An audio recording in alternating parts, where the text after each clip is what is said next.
Hello friends, welcome to last bench student YouTube channel. இன்றைக்கி பார்த்தீங்கன்னா நம்ம வந்து ஒரு சின்ன ரைட் போக போகிறோம். பெங்களூர்லேருந்து ஒசூருக்கு ஒரு டெம்பிள் போகிறோம். அந்த டெம்பிள் நேம் பார்த்தீங்கன்னா கலியுக பிரம்ம டெம்பிள். அதில் பார்த்தீங்கன்னா அந்த மலை மேலே வந்து 4 திங்ஸ் பார்க்க போகிறோம். ஒன்று வந்து ஒரு குகை, ரெண்டாவது வந்து பிரம்மரோட டெம்பிள், அப்புறம் வந்து சக்கர அப்படின்ற ஒரு டெம்பிள் ஒன்று இருக்குது. தேர்ட் ஒன் வந்து ஒரு ஃபோர்த் ஒன் வந்து ஒரு ஜீவ சமாதி இருக்குது. சரிங்களா, இந்த நாளையும் பார்க்க போகிறோம். சரிங்களா, சரி வாங்க பார்க்கலாம். சரி, ஓகேங்க. இப்போ பார்த்தீங்கன்னா ரைட் ஸ்டார்ட் பண்ணிட்டோம். இப்போ எங்கேருந்து போகிறோன்னா பொம்மனையிலேருந்து ஒசூருக்கு போயிட்டுருக்கோம். ஒசூர் பஸ் ஸ்டாண்ட்லேருந்து பேக் சைடில் பார்த்தீங்கன்னா ஒரு 4 கிலோமீட்டர்ஸ் தள்ளி பிரம்மமலை அப்படின்ற இடம் இருக்கும். அந்த பிளேஸ்க்கு தான் நம்ம இப்போ போயிட்டுருக்கோம். பிளேஸ் நல்லாயிருக்கும். அதே மாதிரி சின்ன மலை தாங்க, ஆனால் சுற்றி நிறையா டெம்பிள்ஸ் இருக்கும். அந்த டெம்பிள்ஸை பற்றி தான் பார்க்க போகிறோம். இப்போ பாதி கவர் பண்ண போகிறோம். நான் ஃபஸ்ட்டு இன்ட்ரடக்ஷன் சொன்ன மாதிரி ஒரு குகை, பிரம்மருடைய டெம்பிள், அதுக்கப்புறம் வந்து ஒருத்தருடைய ஜீவ சமாதி, அதுக்கப்புறம் அந்த 3 தீர்த்தம் வந்து பார்க்க போகிறோம். பிளேஸ் நல்லாயிருக்கும். நல்லா அங்கே இன்னும் வேறு என்ன ஸ்பெஷல்னால் நிறையா ஃபோட்டோ ஷூட் எடுக்கலாம். பாறைங்க, கல்லுங்க அந்த மாதிரிலாம் இருக்கும். அதே மாதிரி நிறையா அந்த டெம்பிளுக்கு வரலாறு நிறையா சொல்கிறாங்க. ஒன்று ஒன்றா பார்க்கலாம் வாங்க. சரிங்க, ஓகேங்க. இப்போ வந்து எலக்ட்ரானிசிட்டி வந்துட்டோம். இப்போ ஃப்ளைஓவர் கம்ப்ளீட் ஆகிடுச்சு. இங்கே ஃப்ளைஓவர் யூஸ் பண்ணோன்னா நம்ம அமௌண்ட் பே பண்ணணும். சரிங்களா, கீழே வந்திருக்கலாம். கீழே வந்து இன்றைக்கி சண்டேன்றதுனால வந்து க்ரௌட் அதிகமாக இருக்குன்றதுனால நம்ம இதில் ஃப்ளைஓவர் யூஸ் பண்ணிக்கிட்டோம். அந்த டெம்பிளோட ஹிஸ்ட்ரி சொல்கிறோம் அப்படின்னு சொன்னோம் பார்த்தீங்களா. அந்த டெம்பிள் இப்போ போகிற டெம்பிள் வந்து பிரம்மருடைய டெம்பிள். இப்போது கலியுகத்தில் வந்து அவருக்கு கோயிலே இருக்கக்கூடாதுன்னு சாபம் பெற்றதாகவும், அந்த சாபம் விமோச்சனம் அடைஞ்ச இடம் வந்து அதுதான் அப்படின்ற மாதிரி சொல்கிறாங்க. அந்த கோயிலில் தான் முதல்ல சாபம், அந்த மலையில் தான் முதல்ல சாபம் விமோச்சனம் அடைஞ்சதாக சொல்கிறாங்க. ஓகே, பே பண்ணிட்டோம். இப்போ போக போக அந்த ஸ்டோரி கேட்டுகிட்டே போகலாம். இப்போது அந்த சாப விமோச்சனம் அடைஞ்ச பிறகு ஃபஸ்ட்டு டெம்பிள் ஆனது அங்கே தான், அந்த டெம்பிள் தான் அப்படின்றாங்க. அதனால தான் அதுக்கு கலியுக பிரம்மன் டெம்பிள் அப்படின்ற மாதிரி பேர் வந்ததாக சொல்கிறாங்க. இன்னும் நிறைய பேர் நிறைய ஸ்டோரிஸ் சொல்கிறாங்க. அதில் பார்த்திங்கன்னா அங்கே நிறைய சித்தர்கள் அருரூபமாக வாழ்கிறதாகவும் சொல்கிறாங்க. நம்ம தியானம் பண்ணுறதா இருந்தாலும் நிறையா மனசார வழிபட்டோம்னா அவங்க நம்மளுக்கு காட்சி கொடுக்குறதாகவும் சொல்கிறாங்க. சரிங்களா, இன்னும் வேறு என்ன சிறப்புகள் இருக்குன்னா அந்த மலையில் நிறைய சித்தர்கள் வாழ்கிறதாகவும் சொல்கிறாங்க. அருரூபமாக இருக்காங்க, நிறைய பேர் தியானம் பண்ணுறாங்க அப்படின்ற மாதிரி சொல்கிறாங்க. யார் மனசார வழிபடுறாங்களோ அவங்களுக்கு வந்து காட்சி கொடுக்கறதாகவும் சொல்கிறாங்க. அங்கே ஒரு ஜீவ சமாதி இருக்குதுன்னு சொன்ன பார்த்திங்களா, அவருடைய பேர் பார்த்திங்கன்னா பிருகு ரிஷின்னு சொல்லுவாங்க, இல்லை பிருகுமுனி அப்படின்ற மாதிரி சொல்லுவாங்க. அவருடைய ஜீவ சமாதி அங்கே இருக்குது. அங்கே போயிட்டு தியானம் பண்ணோன்னா ஆல்ரெடி நான் போயிருக்கேன். ஒரு பாசிட்டிவ் வைப் கிடைக்கும் நம்மளுக்கு. பாசிட்டிவ் வைப்னு சொல்கிறதோட ஒரு இறை அருளாக அது எப்படின்னு எனக்கு சொல்ல தெரியல. ஒரு 5 நிமிஷத்தில் நம்மளுக்கு ஒரு பாடியெல்லாம் ஒரு நல்ல வைப் கிடைக்கும். சரிங்களா, அது எப்படின்னு அங்கே போயிட்டு நீங்கள் தியானம் பண்ணி பார்த்தீங்கன்னா உங்களுக்கு தெரியும். அது என்னால் வார்த்தையால் சொல்ல தெரியல. அதுக்கப்புறம் அங்கே ஒரு 3 தீர்த்தமும் இருக்குதுங்க. அந்த 3 தீர்த்தம் பார்த்திங்கன்னா, ஒன்று வந்து பிரம்ம தீர்த்தம், விஷ்ணு தீர்த்தம், அடுத்து வந்து சிவ தீர்த்தம். இந்த 3 தீர்த்தமும் இருக்குது. 3 தீர்த்தமும் பார்த்திங்கன்னா 3 தேவர்களின் அடிப்படையில் இருக்குன்றாங்க. ஃபார் எக்ஸாம்பிள், பிரம்ம தீர்த்தம் வந்து பிரம்மதேவருடைய கமண்டலம் ஷேப்பில் இருக்குன்றாங்க. அதே மாதிரி விஷ்ணு தீர்த்தம் வந்து அவருடைய சங்கு ஷேப்பில் இருக்குன்ற மாதிரி சொல்கிறாங்க. அதே மாதிரி சிவன் தீர்த்தம் வந்து லிங்க வடிவத்தில் இருக்குதுன்னு சொன்னாங்க. ஆனால் நானும் போய் பார்த்துருக்கேன். ஓரளவுக்கு அவங்க சொன்ன மாதிரி தான் இருக்குது. ஆனால் என்ன சொல்கிறதுனா, அங்கே பாம்புங்க இதெல்லாம் இருக்குன்ற ஒரு பயத்தில் வந்து தூரத்துலேருந்து கொஞ்சம் பக்கத்தில், ரொம்ப பக்கத்தில் போகாமல் பார்த்துட்டு வந்தேன். சரிங்களா, ஆல்மோஸ்ட் வந்துட்டோம். இன்னும் ஒரு 10 or 5 minutesக்குள்ளே நம்ம ரீச் ஆயிடுவோம். கிட்ட வந்துட்டோம். வேறு என்ன சிறப்பு இருக்குதுன்னு பார்த்திங்கன்னா, ஸ்ரீசக்கரா டெம்பிள். அங்கே ஸ்ரீசக்கரா டெம்பிள்ன்றது எதுவும் இல்லைங்க. இப்போது சிவபெருமானை வந்து லிங்க ரூபத்தில் தரிசனம் பண்ணுறீங்க பார்த்திங்களா, அது மாதிரி பிரம்மதேவருடைய ஆகம வழிபாடு தான் அதனுடைய அந்த ஸ்ரீசக்கரம் அப்படின்ற மாதிரி சொல்கிறாங்க. இப்போது பிரம்மதேவர் டைரெக்டாக வழிபடாமல் இந்த ஸ்ரீசக்கர ரூபத்தில் வந்து வழிபடலான்ட்டுன்றாங்க. அது பார்த்திங்கன்னா நான் இது வரைக்கும் இதுதான் ஃபஸ்ட் டைம் நான் பார்க்குறேன் இந்த மாதிரி ஒரு ஸ்டாட்யூ சிலை. சரிங்களா, ஸ்ரீசக்கரத்தை ஸ்டோன்லேயே வடிச்சிருக்காங்க. இங்கே வந்துட்டோம், ஆல்மோஸ்ட் வந்துட்டோம். இன்னும் ஒரு 1 மினிட்டில் ரீச் ஆயிடுவோம். அதுக்கப்புறம் இங்கே 2 வே இருக்குங்க. ஒன்று ஸ்ரீசக்கரம் வழியாக பார்த்துட்டு மேலே அந்த சைடும் இருக்குது, இங்கே டைரெக்டாக ஸ்டெப்ஸும் இருக்குது. நம்ம இங்கேயே பார்க் பண்ணி முன்னாடியே பைக் பார்க்கிங் இருக்குது. பைக் பார்க்கிங்னா அதுக்கு பணம் அந்த மாதிரி இல்லை, நிறுத்துறதுக்கு கொஞ்சம் இடம் இருக்குது, ஒரு டெம்பிள் மாதிரி. அந்த இடத்துல நம்ம பைக் பார்க் பண்ணிட்டு நம்ம மேலே போகலாம். இப்போ உங்களுக்கு தெரியும்னு நினைக்கிறேன், அங்கே தூரத்தில் தெரியுதுங்களா, அந்த மரத்துக்கு அடியில் தான் நம்ம பைக் பார்க் பண்ண போகிறோம். இங்கேயும் பார்க் பண்ணிட்டு போகலாம், அப்படியே இல்லைன்னா ஸ்ரீசக்கரத்துக்கு டைரெக்டாகவே இந்த வழி இருக்குது, மண் ரோடு இருக்குது. அந்த மண் ரோட்டில் ஸ்ட்ரைட்டாக போகலாம். நம்ம வந்து இங்கேயே பார்க் பண்ணிட்டு நம்ம போகலாம். சரிங்களா, இங்கேயே பார்க் பண்ணிட்டு அங்கே ஸ்டெப்ஸ் தெரியுதுங்களா, உங்களுக்கு தெரியும்னு நினைக்கிறேன். இப்போ அந்த படிக்கட்டு வழியாக தான் நம்ம போக போகிறோம். நான் இந்த மரத்தடியில் பைக் பார்க் பண்ணிட்டு அங்கே ஸ்டெப்ஸ் வழியாக போகலான்ட்ருக்கேன். சரிங்களா, இங்கே பார்க் பண்ணியாச்சு. இது இங்கே சேஃபாக தான் இருக்கும், எல்லாம் வந்து ஆளுங்க நடமாட்டம் இருக்குது, அதனால் எந்த ப்ராப்ளம் இல்லை. சரிங்க, ஓகே, பார்க் பண்ணியாச்சு. இப்போ கிளம்புறோம். சரி, ஓகேங்க, டெம்பிள் வந்துட்டோம். இப்போ பார்த்தீங்கன்னா இந்த ஸ்டெப்ஸோட வழியிலேயே நடந்து போனீங்கன்னா, ஸ்ட்ரைட்டாக போனீங்கன்னா பிரம்மரோட ஆலயம் வந்துடும். ஆனால் நம்ம வந்து லெஃப்ட் சைடில் ஸ்ரீசக்கரா இருக்குது. நம்ம லெஃப்ட் சைடில் ஸ்ரீசக்கரா இருக்குது, அங்கே வழி போகும், அந்த வழியில் போகலான்ட்ருக்கோம். சரிங்களா, ஸ்ட்ரைட்டாக போகணுன்னா நான் முன்ன சொன்ன மாதிரி தான் 5 மினிட்ஸில் மேலே போயிடலாம். ஆனால் ஸ்ரீசக்கரா பார்த்துட்டு போகலான்றது. நம்ம வந்து ஃபஸ்ட்டு மேலே போயிட்டு அப்படியே ஸ்ரீசக்கராவுக்கும் வரலாம், இல்லைன்னா இங்கே ஸ்ரீசக்கரா கும்பிட்டு அந்த 3 தீர்த்தம் பார்த்துட்டு அதுக்கப்புறமும் பிரம்மரோட டெம்பிளுக்கு போகலாம். இதுதான் அந்த ஸ்ரீசக்கரா போகிற டெம்பிளுக்கு போகிற வழி. சரி, ஓகேங்களா. சரி, ஓகே ஃப்ரெண்ட்ஸ், இப்போ பார்த்தீங்கன்னா அங்கே இருக்கிறது தான் ஸ்ரீசக்கரா. சரிங்களா, ஆல்மோஸ்ட் கிட்ட வந்துட்டோம், வாங்க போய் பார்க்கலாம். இப்போது வியூ பாயிண்ட்டுங்க நல்லா இருக்குங்க ஃபோட்டோ ஷூட்டுக்கு. நான் ஆல்ரெடி சொல்லியிருந்தேன் பார்த்தீங்களா, வியூஸ் எப்படி இருக்குன்னு நீங்களே பாருங்கள். சுற்றி மலை தான். சரிங்களா, இங்கேருந்து பார்த்தீங்கன்னா தூரத்துலேருந்து பார்த்தீங்கன்னா அங்கே ஒரு குடில் மாதிரி இருக்குது பார்த்தீங்களா, அதுதான் ஸ்ரீசக்கரா டெம்பிள். அதே மாதிரி இங்கே வந்து நிறைய பேர் வந்து தியானம் பண்ணுவாங்க. சரிங்களா, அதே மாதிரி இங்கே பூஜை பண்ணுறவங்க நிறையா வழிபாட்டு முறையெல்லாம் சொல்லி கொடுப்பாங்க. இங்கே தலை வராது கேட்டிங்கன்னா அந்த சக்கர வியூகத்தை பற்றி ஃபுல்லாக எக்ஸ்பிளைன் பண்ணுவாங்க. இப்போ பார்த்தீங்கன்னா வந்துட்டோம், ஆனால் க்ளோஸில் இருக்குது, க்ளோஸ் பண்ணிட்டுருக்குறாங்க.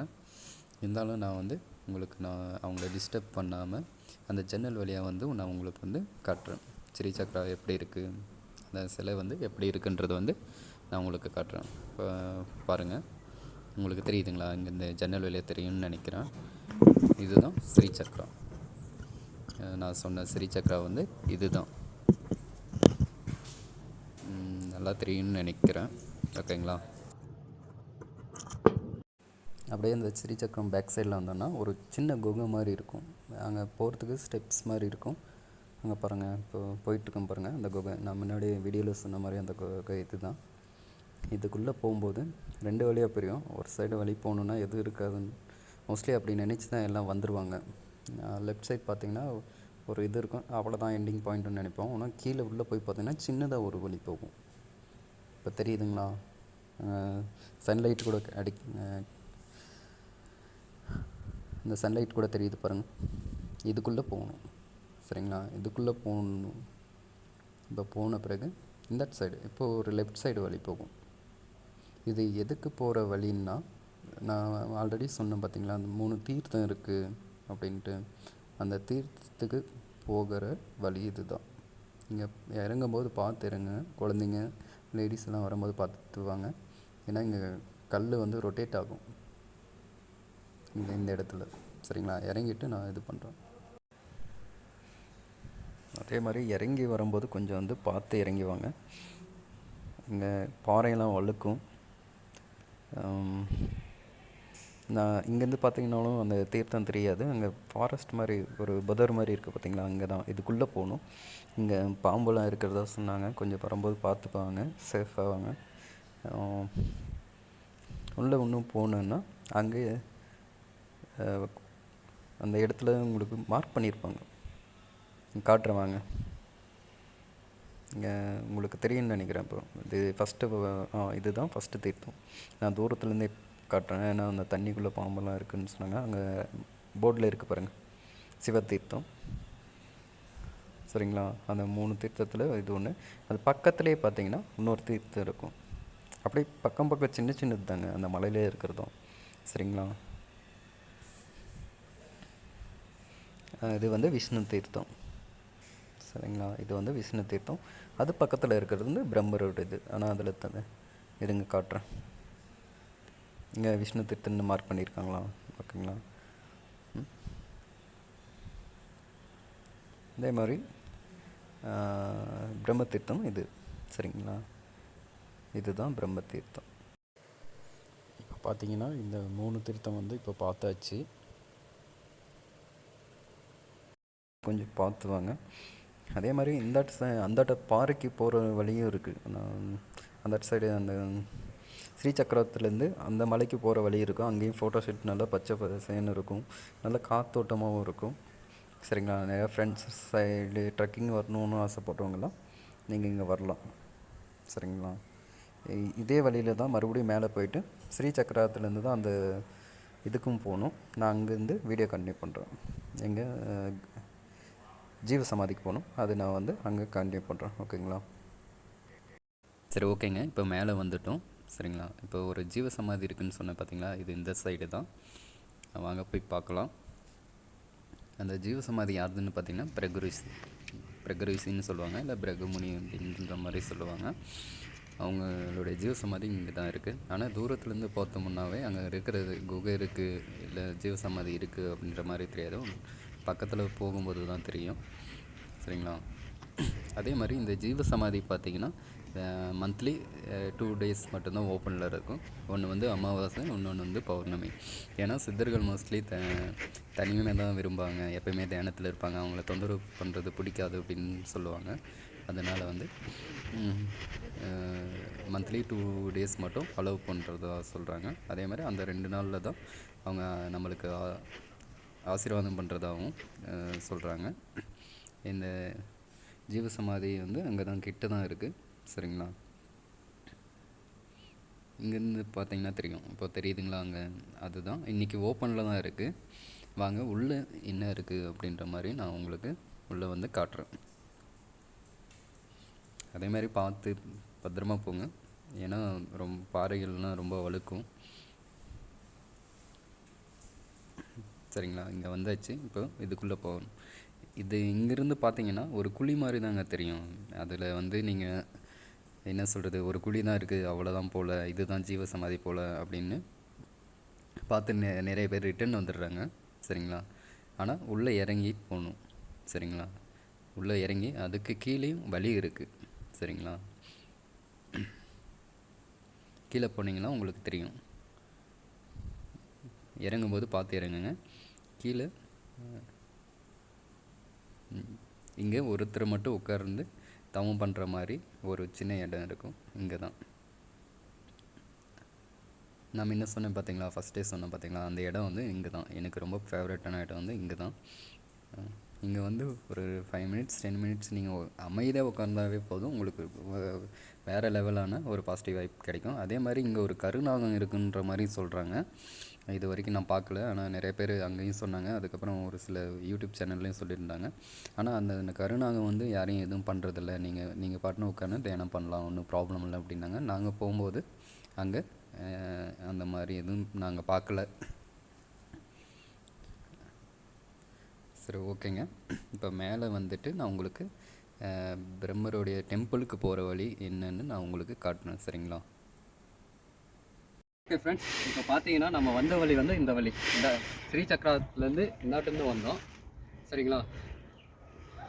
அங்கேருந்து இந்த வழியாக போனோன்னா அந்த ஜீவசமாதி, பிரகரிஷி முனிவரோட ஜீவசமாதி அங்கே அந்த வழியாக போய்ட்டோம். மறுபடியும் இந்த வழியாக ஏறினோன்னா நம்ம வந்து பிரம்ம தேவரோட கோயிலுக்கு போயிடலாம். சரிங்களா? வாங்க போகலாம். ரொம்ப ஏறி வந்ததில் ரொம்ப மூச்சு வாங்குதுங்க, எதுவும் தப்பாக எடுத்துக்காதுங்க, வாயெல்லாம் ரொம்ப குளிருது. ஓகேங்களா. அஹ் இதுதான் அங்கே பார்த்தீங்களா, அதுதான் பிரம்மர் கோயில். சரி வாங்க உள்ளே போய் பக்கம். கோயில் ஆப்போசிட்டில் ஒரு மரம் இருக்குது. இது எல்லாருக்கும் உங்களுக்கு தெரியும். யாராவது குழந்தை பாக்கியம் வேணுன்றவங்க வந்து இங்கே தொட்டில் கட்டலாம். அப்புறம் ஏதாவது ஒரு வேண்டுதல் வேணும், நிறைவேறணும் அப்படின்னா இங்கே வந்து அதுக்குண்டான தொட்டில் கட்டிட்டு போவாங்க. அதுக்குண்டான மரம் இது. சரிங்களா. அப்படியே போனீங்கன்னா ஆப்போசிட்டில் போனீங்கன்னா கோயில் இருக்குது.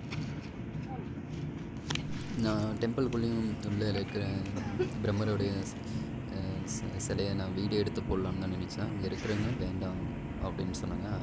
எதுக்குன்னு தெரியல. சரி ஓகே, அவங்களுடைய வார்த்தையை மீற வேண்டான்றதுனால நான் வீடியோ எடுக்கல, வெளியே மட்டும் காட்டிவிட்டேன். அதே மாதிரி பிரம்மருக்கு உண்டான சிறப்பு என்னென்னு பார்த்தீங்கன்னா, அவர் வந்து ஒரு அப்பா மாதிரி. சரிங்களா.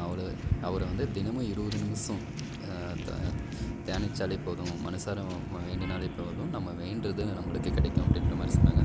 இதுதான் கலியுக பிரம்மன் கோயில். சரிங்களா. ஓகேங்க, வீடியோ எண்டுக்கு வந்துட்டோம். நாங்கள் இதுக்கு மேலே கிளம்பலான்னு நினச்சோம். அங்கே இருக்கிற விளக்கு பார்த்துட்டு அப்படியே சுற்றி பார்த்துட்டு ஒரு சில ஃபோட்டோஸ் எல்லாம் எடுத்துகிட்டு கிளம்பலாம் அப்படின்ற பிளான் வந்துட்டோம். ஓகேங்க, வீடியோ எண்டுக்கு வந்துட்டோம். Thank you for your support. கடைசி வரைக்கும் வீடியோ பார்த்ததுக்கு ரொம்ப நன்றி. இதுக்கு மேலே நானும் கிளம்பிட்டோம். சரிங்களா. Thank you for your support.